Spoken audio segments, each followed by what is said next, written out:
कृष्णाय वासुदेवाय हरे परमात्मने प्रणतः क्लेशनाशाय गोविंदाय नमो नमः। जय श्री कृष्ण। राधे राधे। प्रिय भक्तजनों, आज माघ माह के शुक्ल पक्ष की एकादशी तिथि है। इस एकादशी को आमलकी एकादशी या रंग भरी एकादशी के नाम से जाना जाता है। इस दिन भगवान विष्णु की पूजा और व्रत कथा सुनने का महत्व है। इतना ही नहीं, एकमात्र ये ऐसी एकादशी है जिसमें भगवान शिव की पूजा अर्चना करने का भी विधान है। इस एकादशी को रंग भरी एकादशी के नाम से भी जाना जाता है। इस साल आमलकी एकादशी का व्रत 10 मार्च को रखा जाएगा। ऐसे में जो जातक एकादशी व्रत को रखते हैं उन्हें कथा को जरूर पढ़नी या सुननी चाहिए। तो आइए आमलकी एकादशी की कथा श्रवण करने से पहले 11 माता या एकादशी माता की कथा को बड़े ही प्रसन्न चित्त मन के साथ श्रवण करते हैं। उसके बाद आमलकी एकादशी की कथा को श्रवण करेंगे। तो चलिए हरि के चरणों का ध्यान करते हुए कथा को आरंभ करते हैं। एक बार एक राज्य में एक राजा रहा करता था। राजा बहुत ही बुद्धिमान और बलशाली था। राजा सदैव अपनी प्रजा का बहुत अच्छे से ध्यान रखता था। प्रजा भी अपने राजा को बहुत पसंद करती थी। राजा की 2 बेटियां थीं। राजा अपनी दोनों बेटियों से बहुत प्रेम करता था। राजा की छोटी बेटी देखने में बहुत सुंदर और आकर्षण भी थी और राजा की बड़ी बेटी छोटी बेटी के मुकाबले थोड़ा कम सुंदर थी। राजा की छोटी बेटी 11 माता की पूजा किया करती थी और सभी लोग राजा की छोटी बेटी से बहुत प्रेम करते थे और बहुत प्रशंसा किया करते थे। राजा भी अपनी छोटी बेटी को बड़ी बेटी से अधिक प्रेम करता था, जिस कारण राजा की बड़ी बेटी को अपनी छोटी बहन से बहुत नफरत होने लगी थी। राजा की दोनों बेटियां जब बड़ी हो गई तब एक पड़ोस राज्य में रहने वाला राजकुमार राजा की बड़ी बेटी के लिए रिश्ता लेकर आया। लेकिन जैसे ही उस राजकुमार की नज़र राजा की छोटी बेटी पर पड़ी तो वह राजकुमार राजा की छोटी बेटी पर आकर्षण हो गया और उससे पहली नज़र में प्रेम कर बैठा। उस राजकुमार ने राजा की बड़ी बेटी के साथ विवाह करने से मना कर दिया और उसने राजा से कहा कि मैं आपकी छोटी बेटी से विवाह करना चाहता हूँ। जिसके बाद राजा की बड़ी बेटी यह देखकर अपनी छोटी बहन से बहुत क्रोधित हो गई और राजा की बड़ी बेटी ने अपनी छोटी बहन को अपना सबसे बड़ा दुश्मन मान लिया। राजा की बड़ी बेटी ने अपनी छोटी बहन से बदला लेने का निर्णय लिया, जिसके लिए उसने अपनी छोटी बहन को जान से मारने का प्लान बनाया। राजा की बड़ी बेटी ने अपनी छोटी बहन को मारने के लिए सबसे पहले एक लड्डू में जहर मिलाकर अपनी छोटी बहन को दे दिया और उसको लड्डू खाने के लिए कहा। लेकिन लड्डू खाने के बाद भी छोटी बहन को कुछ नहीं हुआ। बड़ी बहन यह देखकर बहुत आश्चर्यचकित हो गई, लेकिन बड़ी बहन ने हार नहीं मानी और उसने जब रात में छोटी बहन अपने कमरे में सो रही थी तब एक मटके में सांप रखकर उसे कमरे में छोड़ दिया। लेकिन सांप भी छोटी बहन का कुछ नहीं कर पाया। जिसके बाद बड़ी बहन ने अपनी छोटी बहन से कहा कि चलो हम लोग कुएं में से पानी भरकर लाते हैं, जिसके लिए वह अपनी छोटी बहन को पानी भरने के बहाने कुएं के पास ले गई और उसने अपनी छोटी बहन को कुएं में धक्का दे दिया।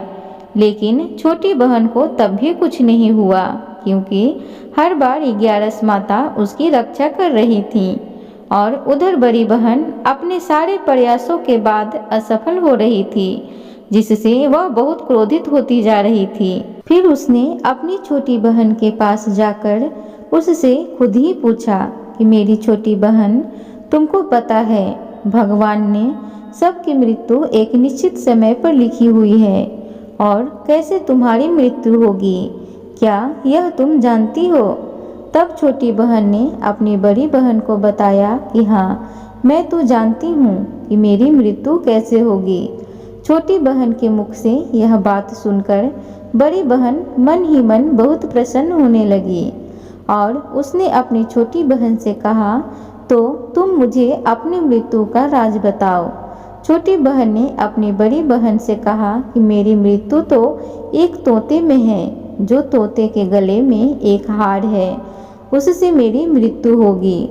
जब तक कोई भी व्यक्ति तोते को मारकर वह हार अपने गले में पहनेगा तो मैं मूर्छित हो जाऊंगी, और जैसे ही उस हार को अपने गले से उतारेगा तो मैं वापस से जीवित हो जाऊंगी। अपनी छोटी बहन की मृत्यु का राज जानकर बड़ी बहन बहुत ही खुश हो गई और उसने अपनी छोटी बहन को मारने के लिए उसके पालतू तोते को ढूंढना शुरू कर दिया। और छोटी बहन को इस बात का आभास हो गया था कि कोई उसकी जान लेना चाहता है, जिसके लिए वह अपने पिताजी के पास गई और उसने अपने पिताजी से कहा कि पिताजी, मेरी मृत्यु के बाद आप मुझे जलाइएगा मत, बल्कि आप मुझे अपनी पुरानी वाली हवेली में एक पलंग में लिटाकर छोड़ दीजिएगा। अपनी छोटी लड़की की यह बात सुनकर राजा बहुत आश्चर्यचकित हो गए। राजा ने अपनी छोटी बेटी से पूछा कि बेटी, तुम क्या कह रही हो? तब राजा की छोटी बेटी ने बताया, पिताजी, समय किसी के लिए नहीं रुका है, कब क्या हो जाए किसी को कुछ पता नहीं है। और फिर राजा ने अपनी छोटी बेटी से कहा कि तुम ऐसी बातें क्यों कर रही हो, 2-3 दिन में तुम्हारा विवाह है। लेकिन छोटी बेटी ने अपने पिताजी को ऐसा करने पर मजबूर कर दिया और उसने वचन ले लिया। राजा ने भी अपनी छोटी बेटी की बात स्वीकार कर ली और 2-3 दिनों के बाद जब शादी का समय आया तब राजकुमार बारात लेकर राजा के घर आया और राजकुमार और राजा की छोटी बेटी का विवाह शुरू हो गया। जैसे ही राजा की छोटी बेटी राजकुमार के साथ फेरे लेना शुरू करती है तो उसकी बड़ी बहन अपनी छोटी बहन के कमरे में जाकर उसके तोते को पकड़ लेती है और उसको जान से मार देती है। तोते के गले में जो हार था उसको अपने गले में धारण कर लेती है। जैसे ही बड़ी बहन उस हार को अपने गले में धारण करती है तो उधर छोटी बहन 3.5 फेरे ही ले पाती है और वहीं पर बेहोश होकर गिर जाती है। जिसके बाद राजा ने बड़े बड़े दर्द हकीमों को बुलवाया और अपनी छोटी बेटी का इलाज करने के लिए कहा। राजा की बात सुनकर वैद्य ने छोटी बेटी को जब चेक किया तो राजा को बताया गया कि आपकी छोटी बेटी ना तो जीवित है और ना ही मरी हुई है। यह मैं ऐसा पहली बार देख रहा हूँ। राजा ने वैद्य और हकीम को यह बात बाहर बताने से मना कर दिया और उनको कहा कि अगर तुमने यह बात किसी बाहर वाले को बताई तो हम तुम्हें फांसी दे देंगे। राजा ने अपनी छोटी बेटी को पुराने महल में जाकर एक पलंग में लिटा दिया और वहां पर कुछ सैनिकों को तैनात कर दिया। वापस अपने महल पर आ गया। राजा की बड़ी बेटी अपने पिताजी के पास आई और कहने लगी कि पिताजी, अगर यह शादी संपन्न नहीं हुई तो आपकी इज्जत का क्या होगा? आप कहें तो मैं आपकी इज्जत बचाने के लिए राजकुमार से शादी करने के लिए तैयार हूँ। जिसके बाद राजा ने अपनी बड़ी बेटी की बात मान ली और राजा ने बड़ी बेटी को छोटी बेटी के ही कपड़े पहनाकर मंडप पर भेज दिया। लेकिन राजकुमार यह जान गया कि यह राजा की छोटी बेटी नहीं है बल्कि राजा की बड़ी बेटी है। लेकिन जब राजकुमार ने शादी करने से मना किया तो सभी लोगों ने राजकुमार को विवश करके राजा की बड़ी बेटी से बचे हुए फेरों को संपन्न करा दिया और विवाह करवा दिया। जिसके बाद राजकुमार राजा की बड़ी बेटी को अपने महल ले गया। राजकुमार राजा की बड़ी बेटी से न तो बात करता था और न ही उसको पसंद करता था और न ही उसके आसपास भटकता था। और राजकुमार ने यह फैसला लिया था वह अपनी प्रेमिका को ढूंढ कर रहेगा और यह जानकर रहेगा कि उसके साथ क्या हुआ है। एक दिन राजकुमार अपने घोड़े पर सवार होकर राजा के पुराने महल के पास पहुंच गया। जहाँ पर उसने कुछ सैनिकों को देखा। महल के आसपास पहुंचकर राजकुमार ने जब महल को ध्यान से देखा तो वह समझ गया कि यह तो हमारे ससुर जी का महल है। तब राजकुमार ने सैनिकों से पूछा, तुम लोग यहाँ क्या कर रहे हो और इस महल के अंदर उस पलंग में कौन लेटा है? जिसके बाद सैनिकों ने बताया कि यहाँ पर राजा की छोटी बेटी लेटी है। यह सुनकर राजकुमार बहुत प्रसन्न हो गया और वह तुरंत अपनी प्रेमिका के पास पहुँच गया और उसकी सेवा करने लगा। जैसी ही रात हुई तो राजा की छोटी बेटी उठकर खड़ी हो गई। राजकुमार यह देखकर बहुत खुश हो गया और उसने अपनी प्रेमिका से पूछा कि तुम यहाँ क्या कर रही हो? तुम मेरे साथ मेरे घर चलो। राजा की छोटी बेटी ने राजकुमार को सारी बातें बता दी। मेरी जान एक तोते में बसी थी और मैंने यह बात सिर्फ अपनी बड़ी बहन को बताया था और मुझे पता है कि उसने ही मुझे मारने का प्रयास किया है। उसके पास एक हार है जिसको वह सुबह पहन लेती है और रात को उतार देती है। जब तक वह हार को पहने रहती है तब तक मैं मूर्छित रहती हूँ और जैसे ही वह हार को उतार देती है तो मैं जीवित हो जाती हूँ और जब तक मेरी बहन के पास वह हार है तब तक मैं ऐसे ही जीवित और मूर्छित होती रहूँगी। अगर मेरी बड़ी बहन के पास जो हार है वह मेरे हाथ लग जाए तो मैं हमेशा के लिए जीवित हो जाऊंगी। राजकुमार यह बात सुनकर राजा की छोटी बेटी के पास रहने का निर्णय लिया और उसने अपने बचे हुए सारे फेरे उस पलंग में लेटी हुई राजकुमारी की छोटी बेटी के साथ ले लिया और अपना विवाह पूर्ण कर लिया और वहीं पर ही रहने लगा। देखते ही देखते कुछ समय में राजा की छोटी बेटी और राजकुमार की पत्नी पेट से हो गई। एक दिन राजकुमार को किसी काम से बाहर जाना पड़ा। तब छोटी बहन के पेट में बहुत तेज दर्द होने लगा, जिसके बाद उसने 11 माता का आवाहन किया। जिसके बाद वहां पर 11 माता प्रकट हुई और उन्होंने अपनी भक्तों के दर्द को दूर किया और एक पुत्र की प्राप्ति करवाई। और वहीं पर अचानक से राजकुमार भी आ गया। राजकुमार ने 11 माता को देखा तो वह आश्चर्यचकित हो गया और उसने तुरंत माता को प्रणाम किया और 11 माता ने राजकुमार से कहा कि जब तुम्हारा 5 वर्ष का पुत्र हो जाए तो तुम अपनी पत्नी का हार आकर इसके गले में डाल देना। और देखते ही देखते राजकुमार और राजा की छोटी बेटी का पुत्र 5 वर्ष का हो जाता है। तो राजकुमार अपने बेटे से कहता है कि बेटा, कुछ काम से बाहर जा रहा हूँ, तुम अपनी माता का ध्यान रखना, और वहाँ से चला जाता है। राजा को बाहर निकलता देख बड़ी बहन के सैनिक देख लेते हैं और बड़ी बहन को जाकर सारी बातें बता देते हैं। जिसके बाद बड़ी बहन अपनी छोटी बहन के पुत्र को वहाँ से उठवा लेती है और उसको मरवा देती है। छोटी बेटी के पुत्र के 2 टुकड़े करवा देती है। पहला टुकड़ा चक्की के पास छुपा देती है और दूसरा टुकड़ा अपनी पलंग के नीचे रख देती है।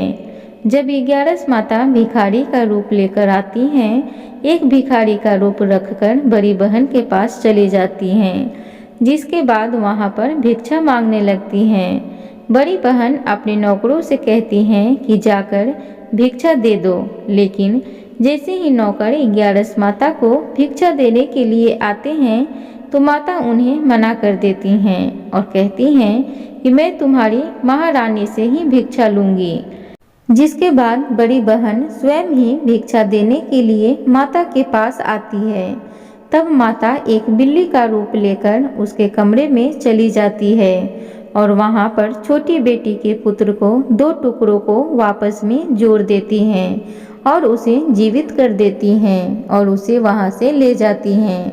राजकुमार अपने बेटे को लेकर अपनी पत्नी के पास जाता है और उसे कहता है कि तुम इसका ध्यान रखना।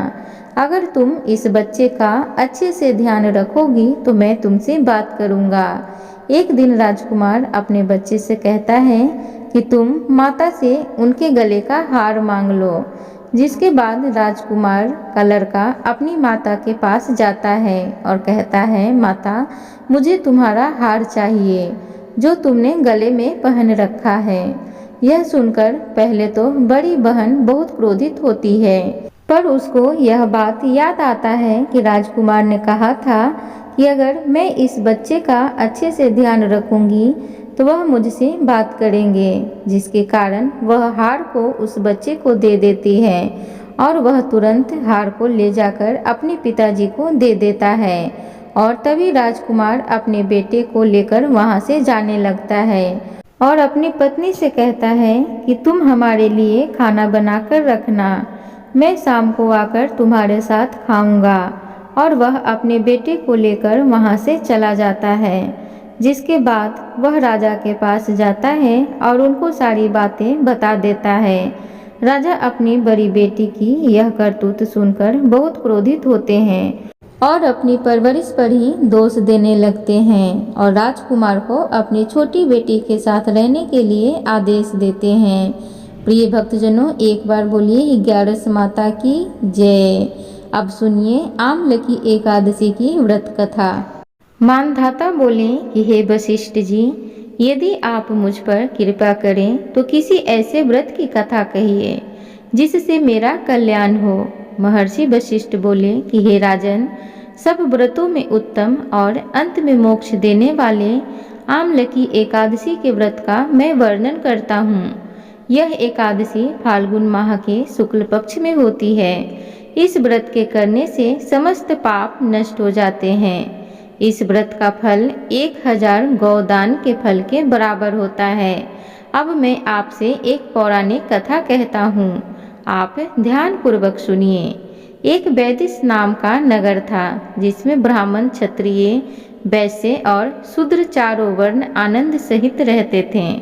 उस नगर में सदैव वेद ध्वनि गूंजा करती थी तथा पापी, दुराचारी तथा नास्तिक उस नगर में कोई नहीं था। उस नगर में चैत्ररथ नाम का एक चंद्रवंशी राजा राज्य करता था। वह अत्यंत विद्वान तथा धर्मी था। उस नगर में कोई भी व्यक्ति दरिद्र व कंजूस नहीं था। सभी नगरवासी विष्णु भक्त थे और बाल, वृद्ध, स्त्री, पुरुष एकादशी व्रत किया करते थे। एक समय फाल्गुन मास के शुक्ल पक्ष की आमलकी एकादशी आई। उस दिन राजा, प्रजा तथा बाल, वृद्ध सबने हर्षपूर्वक व्रत किया। राजा अपनी प्रजा के साथ मंदिर में जाकर पूर्ण कुंभ स्थापित करके धूप, दीप, नैवेद्य, पंचरत्न आदि से धात्री आमले का पूजन करने लगे और इस प्रकार स्तुति करने लगे। हे धात्री, तुम ब्रह्म स्वरूप हो, तुम ब्रह्मा जी द्वारा उत्पन्न हुए हो और समस्त पापों का नाश करने वाले हो। तुमको नमस्कार है। अब तुम मेरा अर्घ्य स्वीकार करो। तुम श्री रामचंद्र जी द्वारा सम्मानित हो। मैं आपकी प्रार्थना करता हूँ, अतः आप मेरे समस्त पापों का नाश करो। उस मंदिर में सबने रात्रि को जागरण किया। रात के समय वहाँ एक बहेलिया आया और जो अत्यंत पापी और दुराचारी था। वह अपने कुटुंब का पालन जीव हत्या करके किया करता था। भूख और प्यास से अत्यंत व्याकुल वह बहेलिया इस जागरण को देखने के लिए मंदिर के एक कोने में बैठ गया और विष्णु भगवान तथा एकादशी महात्म्य की कथा सुनने लगा। इस प्रकार अन्य मनुष्यों की भांति उसने भी सारी रात जागकर बिता दी। प्रातः काल होते ही सब लोग अपने घर चले गए तो बहेलिया भी अपने घर चला गया। घर जाकर उसने भोजन किया। कुछ समय बीतने के पश्चात उस बहेलिये की मृत्यु हो गई, मगर उस आमलकी एकादशी के व्रत तथा जागरण से उसने राजा विदुरथ के घर जन्म लिया तथा उसका नाम वसुरथ रखा गया। युवा होने पर वह चतुरंगिनी सेना के सहित तथा धन्य धान्य से युक्त होकर 10,000 ग्रामों का पालन करने लगा। वह तेज में सूर्य के समान, कांति में चंद्रमा के समान, वीरता में भगवान विष्णु के समान और क्षमा में पृथ्वी के समान था। वह अत्यंत धार्मिक, सत्यवादी, कर्मवीर और विष्णु भक्त था। वह प्रजा का समान भाव से पालन करता था। दान देना उसका नित्य कर्तव्य था। एक दिन राजा शिकार खेलने के लिए गया। दैव्य योग से वह मार्ग भूल गया और दिशा ज्ञान न रहने के कारण उसी वन में एक वृक्ष के नीचे सो गया। थोड़ी देर बाद पहाड़ी मलेच्छ वहां पर आ गए और राजा को अकेला देखकर मारो मारो शब्द करते हुए राजा की ओर दौड़े। मलेच्छ कहने लगे, इसी दुष्ट राजा ने हमारे माता पिता पुत्र पौत्र आदि अनेक संबंधियों को मारा है तथा देश से निकाल दिया गया है, अतः इसको अवश्य मारना चाहिए। ऐसा कहकर वे मलेच्छ उस राजा को मारने दौड़े और अनेक प्रकार के अस्त्र शस्त्र उसके ऊपर फेंके। वे सब अस्त्र शस्त्र राजा के शरीर पर गिरते ही नष्ट हो जाते और उनका वार पुष्प के समान प्रतीत होता। अब उन मलेच्छों के अस्त्र शस्त्र उल्टा उन्हीं पर प्रहार करने लगे, जिससे वे मूर्छित होकर गिरने लगे। उसी समय राजा के शरीर से एक दिव्य स्त्री उत्पन्न हुई। वह स्त्री अत्यंत सुंदर होते हुए भी उसकी भ्रुकुटी टेढ़ी थी। उसकी आंखों से लाल लाल अग्नि निकल रही थी, जिससे वह दूसरे काल के समान प्रतीत होती थी।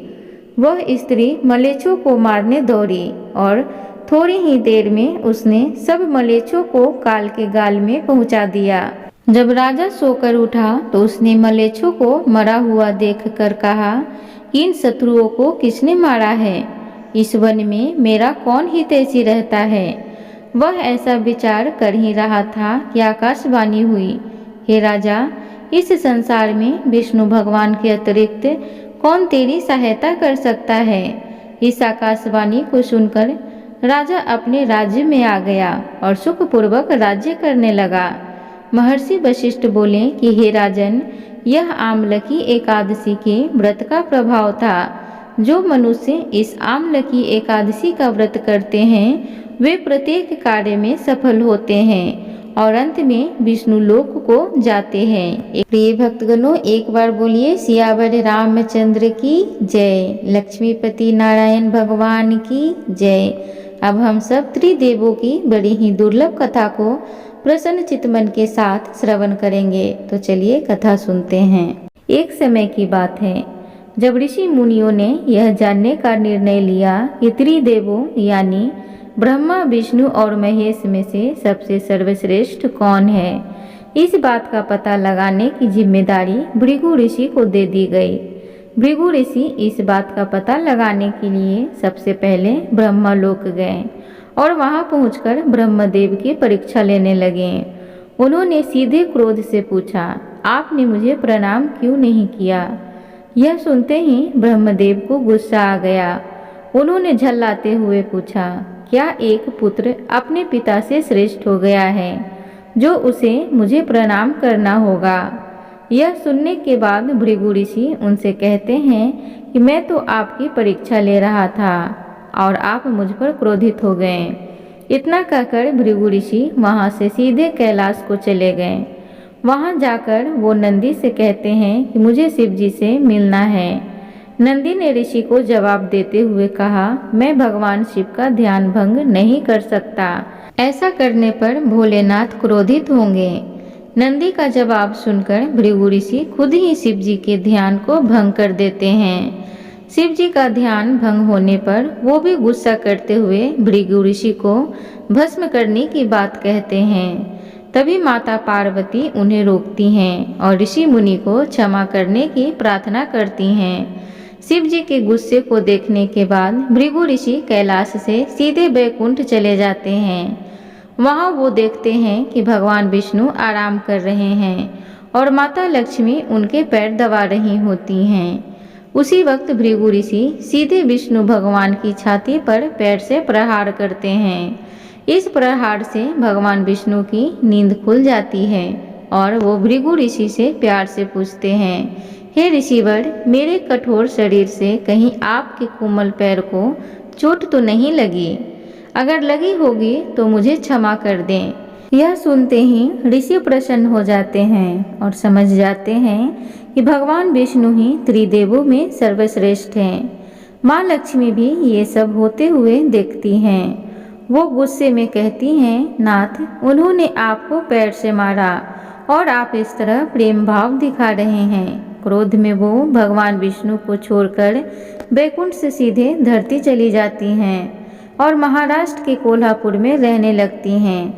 माता लक्ष्मी के बैकुंठ छोड़कर चले जाने पर भगवान विष्णु को लगता है कि उनका सम्मान और संपत्ति नष्ट हो गई है। इसी वजह से उनका मन काफ़ी अशांत रहने लगा।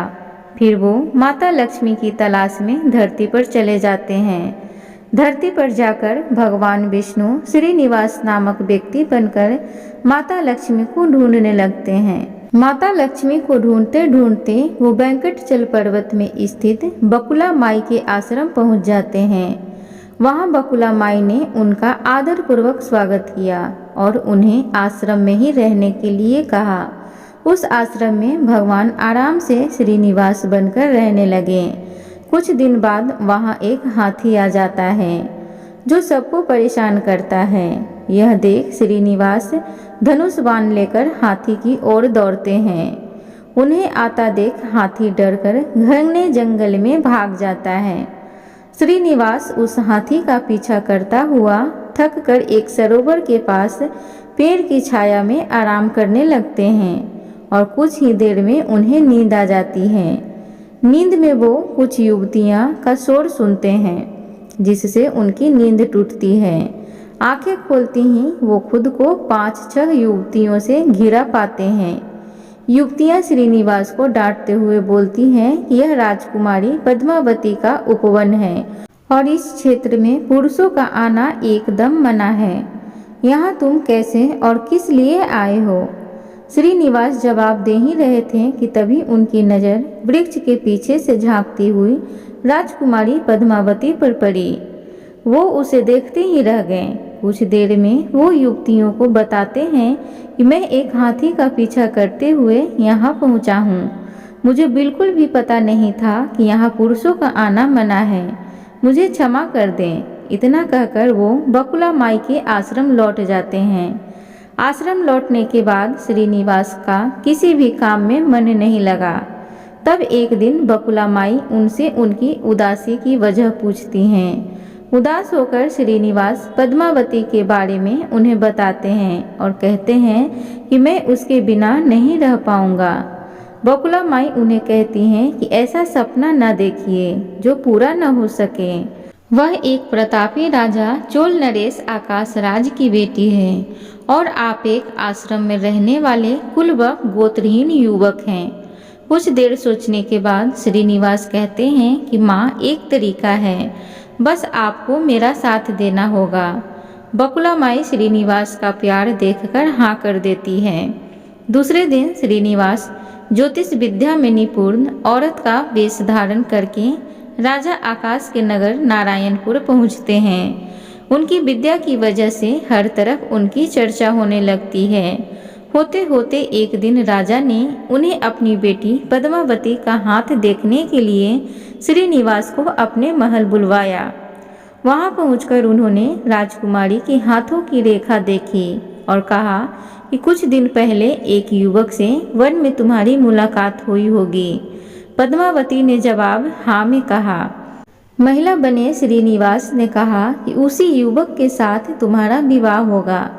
तभी पद्मावती की माँ धारणा देवी उनसे पूछती हैं कि यह कैसे होगा। तब ज्योतिष औरत कहती है कि यह इसके भाग्य में लिखा है और ग्रह यह कहते हैं कि एक औरत उसके लिए आपकी बेटी का रिश्ता मांगने आएगी। 2 दिन बीतने के बाद बकुला माई एक तपस्विनी बनकर राजमहल गई और अपने युवा पुत्र के लिए पद्मावती के रिश्ते की बात की। तभी राजा आकाश बकुला माई को पहचान जाते हैं और उनसे पूछते हैं कि यह युवक कौन है। बकुला माई उन्हें श्रीनिवास के बारे में बताते हुए कहती हैं कि वह चंद्रवंश में जन्मा हुआ लड़का है जो मेरे आश्रम में रहता है और मुझे माँ मानता है। राजा उनकी बात सुनने के बाद बकुला माई से सोचने के लिए कुछ दिन मांगते हैं। फिर राजा ने अपने राजपुरोहित को बुलवाकर इस बारे में चर्चा की। सब कुछ जानने के बाद राजपुरोहित श्रीनिवास के बारे में पता लगाने में जुट जाते हैं। श्रीनिवास के बारे में अच्छे से पता करके वह राजा को कहते हैं कि महाराज, उसमें भगवान विष्णु के समान गुण हैं और आपकी पुत्री लक्ष्मी जैसी है। ऐसे में यह वर आपकी पुत्री के लिए सुयोग्य है। यह सुनकर राजा तुरंत बकुला माई के आश्रम में अपनी स्वीकृति के साथ विवाह की लग्न पत्रिका भिजवा देते हैं। श्रीनिवास और बकुला माई को राजा की मंजूरी से जितनी खुशी हुई उतनी ही चिंता होने लगी। दोनों के मन में होता है कि उनके पास शादी कराने के लिए पर्याप्त धन नहीं है और न ही विवाह के बाद लड़की के रखने के लिए घर। तब बकुला माई श्रीनिवास को लेकर वराह स्वामी के पास जाकर उन्हें श्रीनिवास के शादी में खर्च करने के लिए धन की कमी की समस्या के बारे में बताती हैं। तब वराह स्वामी 8 दिग्पाल का आवाहन करते हैं। तभी वहाँ ब्रह्मा, शंकर, इंद्र, कुबेर आदि देवता प्रकट हो जाते हैं। फिर वराह स्वामी श्रीनिवास से कहते हैं कि तुम खुद ही इन्हें अपनी समस्या के बारे में बताओ। श्रीनिवास देवताओं से पूछते हैं कि मैं चोल नरेश राजा आकाश की पुत्री पद्मावती से शादी करना चाहता हूँ, पर मेरे पास शादी के लिए धन नहीं है। मुझे क्या करना चाहिए? इंद्रदेव यह सब सुनकर कुबेर से कहते हैं कि तुम शादी के लिए इन्हें ऋण दे दो।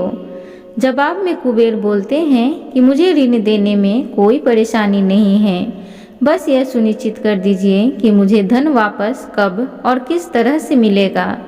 तब श्रीनिवास ने कहा, आप चिंता न कीजिए कुबेर देव, मैं कलयुग के अंत तक पूरा ऋण चुका दूंगा।